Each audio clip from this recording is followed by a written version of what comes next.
Ako nga po pala si Pablo. Ako po pala si Josh. Good evening everyone, this is Phil. Magandang gabi po sa lahat. Ako po si Ken. Ako naman po si Justin. And we are SB19! Make some noise for the Pin Arena! Wow! Grabe talaga ang suporta sa OPM. Sobrang nakakatuwa na nagtipon-tipon dito lahat ng mga taga-suporta ng OPM. Sobrang nakaka-overwhelmed. Sobrang nakaka-inspire mag-perform. Pero una sa lahat, gusto namin pasalamatan si Ninang Pure Gold sa pag-imbita sa SB19 to be part of OPM Con that will definitely be part of history. Yeah! Pwede ba sabay-sabay? Salamat din ng Pure Gold in 3, 2, 1! Woo! Yun eh. Yun talaga yun.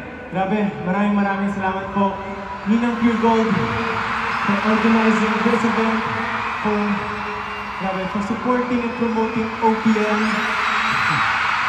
Thank you po Ninang Pure Gold and thank you for fixing my hair. Yes, at syempre maraming salamat din po sa lahat ng artists na naging parte ng gabi ito. Nag-enjoy ba kayo sa mga performances nila?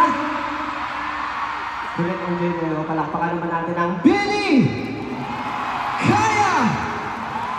Sunkis Lola! G22! Flo J at Skasok Lee! And sa iba pang guest artists. And of course, we are grateful to be part of this event na laging pinapanalo ang musikang Pilipino. At para sa bawat artist na pinanalo ang mga pangarap nila at hindi sumuko, this song is for all of us. I hope you enjoy this one.